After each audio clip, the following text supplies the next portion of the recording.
Hello again, dear lovely IELTS candidates. Hope you're fine. This is Ralph, and today we are going to talk about one of the most important techniques that can actually improve your IELTS Task 2 writing.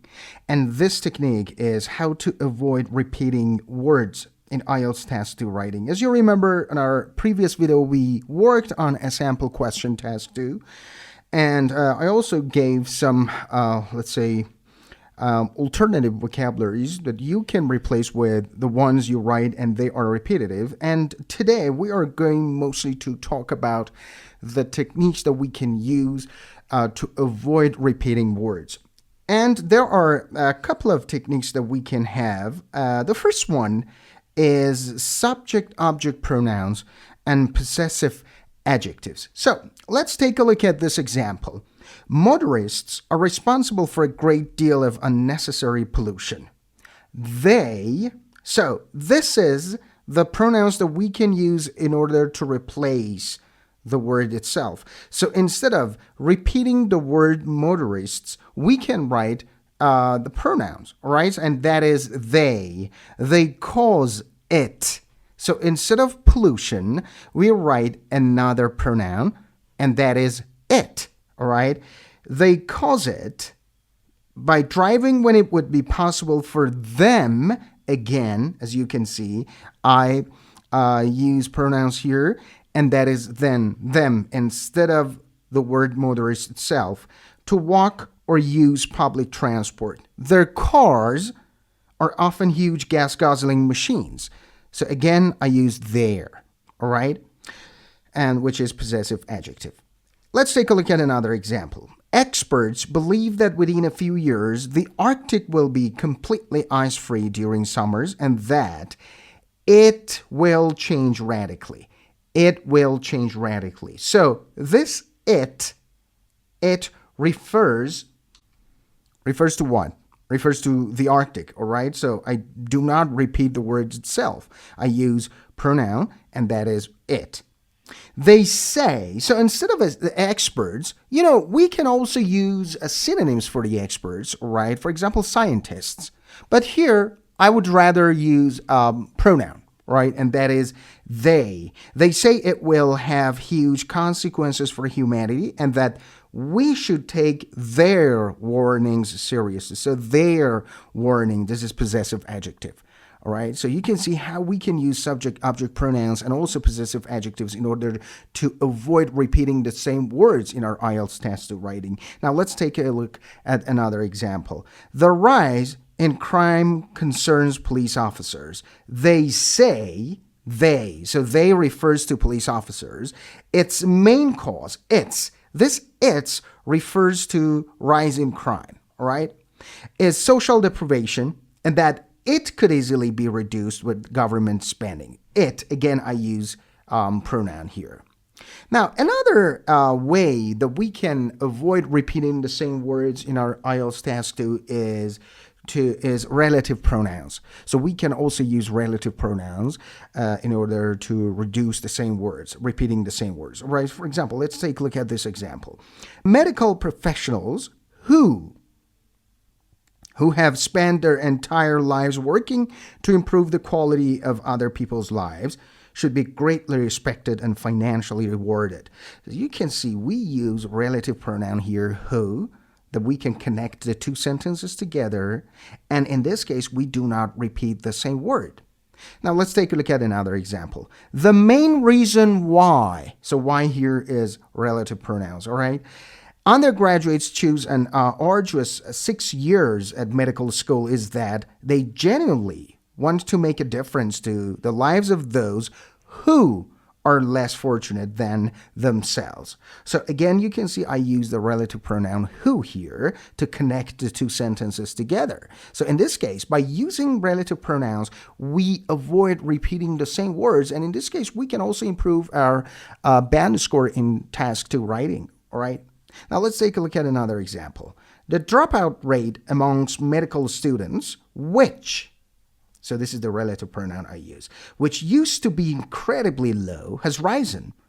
The courses are more rigorous, which is obviously a positive development. So again, here I use two relative pronouns, which all right, in my, let's say, two sentences here to connect them together. And again, I use this technique in order to avoid repeating the same word. Another technique that we can also have to avoid repetition is using other forms of pronoun. For example, like what? Like another, like many, like none, a few, most, some, one. All right, let's take a look at two examples. There are a couple of reasons why those in their early 60s choose to retire. One is, so this one refers to one of the reasons, all right? So I do not repeat one of the reasons. I simply write one. One is related to health concerns, and another, so this is another reason, is more to do with lifestyle choices. So I do not repeat the word reason itself here. I simply write one, another. That's it. Let's take a look at another example here. Many who retire early find their retirement extremely rewarding. Most, so you see, I do not use the word many people. I simply write many. And here I write most. So instead of saying, for example, most people or most of them. Most take up new hobbies and interests, while some decide to travel. So you see, these are other forms of pronouns that I'm using here. A few actually become entrepreneurs, opening up their own business. Almost none find retirement unsatisfying. So I'm talking about retired people. So if I want to emphasize the number of retired, all right, and I also want to, for example, talk about different groups of retired. So in this case, I should use the word, for example, people who are retired, all right, or retired. So I omit them, and I simply use other forms of pronouns here. As you can see, many, most, a few, some, none. That's it. And let's take a look at another technique here. So sometimes we have the same word, but with different grammar. How is it possible? So for example, sometimes we have the word as an adjective and we change it to a noun. So in this case, we simply avoid repeating the same word. Now we're going to work on two examples here. Actually, 4 examples. The first one, this approach to education is clearly advantageous. So this is the word, advantageous, all right? So it is adjective. Now I change it to a noun. The advantages can be seen in terms of student grades and teacher satisfaction. So you see how simply I just changed the grammar of the word. So it is the same word, but with different grammar. Now let's take a look at another example. Working from home is tremendously beneficial. Working from home is tremendously beneficial. So this is the word beneficial as an adjective. Now I'm going to change it to a noun. One of the chief benefits is that you are able to control your own working hours. So you are able to, I'm going to change it to a noun. So able to do something, the noun is the ability, all right? Having the ability to do this makes life less stressful. So stressful is an adjective. Now I'm going to change it to a noun. Obviously, stress is a major cause of illness. Illness is a noun, and I'm going to change it to an adjective. And being ill significantly affects a person's quality of life. So you can see these are all the same words, but with different grammar. Let's take a look at another example. It has been suggested. So suggest as a verb. I'm going to change it to a noun, all right? That the world would be a safer and more contented place if international borders were eradicated. There are 4 words here.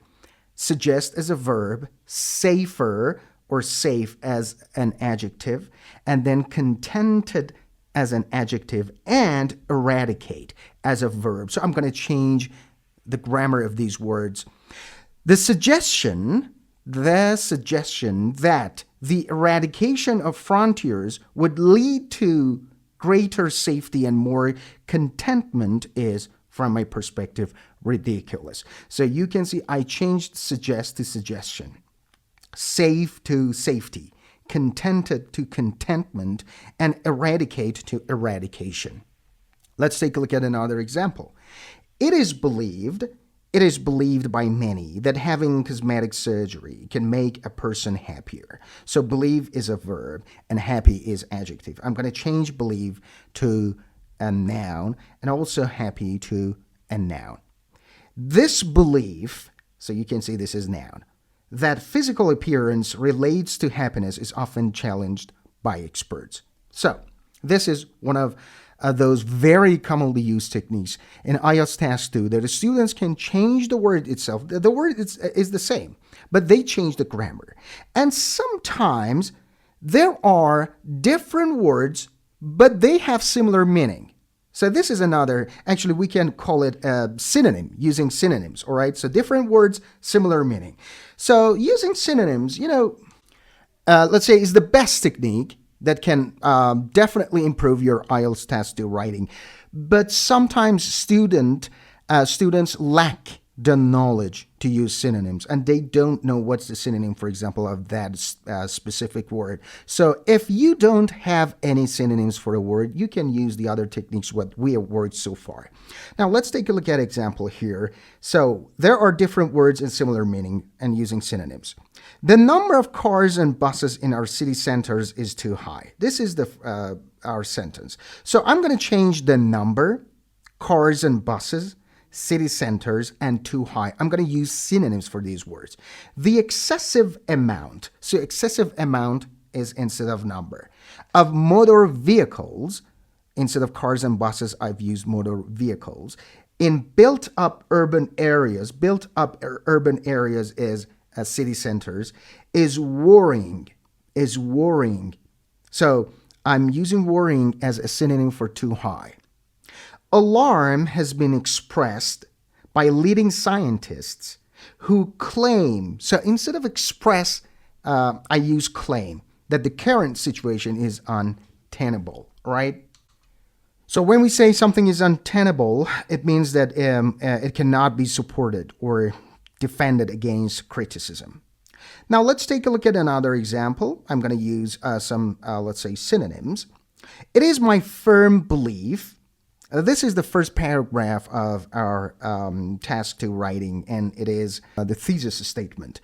It is my firm belief that animals should not be kept in captivity. So, in order not to avoid the same words, repeating the same words here, firm belief, animals should, and also in captivity, I'm going to use some synonyms. So, instead of in captivity, zoos and wildlife parks ought to be.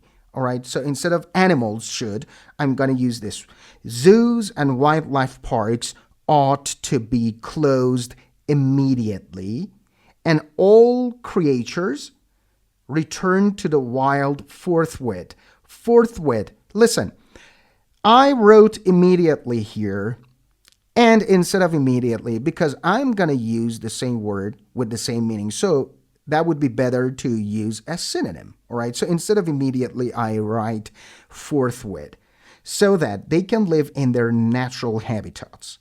So the wild, I wrote the wild ones, all right? And I'm not going to repeat it. So I use natural habitats. And instead of my firm belief, I use this strong conviction. So instead of firm belief, I use conviction, strong conviction. This strong conviction is based on scientific evidence. Scientific evidence. Now let's take a look at another example, another paragraph that I write synonyms.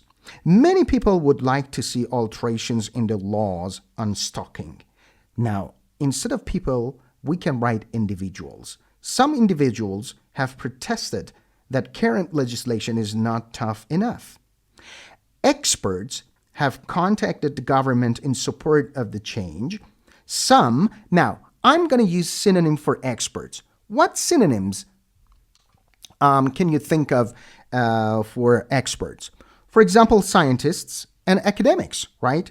Some scientists and academics believe that unless the law is rewritten, there will be more innocent victims of horrible crimes. Innocent victims. Now, instead of innocent victims, I'm going to use a synonym. Meanwhile, ordinary members of the public. So instead of innocent victims, I write ordinary members of the public. And particularly, those feeling most vulnerable are naturally anxious about the situation. So these are some techniques that we can use in order to avoid repeating the same word, all right? And I'm pretty sure that if you use these techniques in your writing, you will definitely improve your band score. Hope you found this part really amazing and also helpful. Until next time, stay tuned and enjoy your time. Goodbye.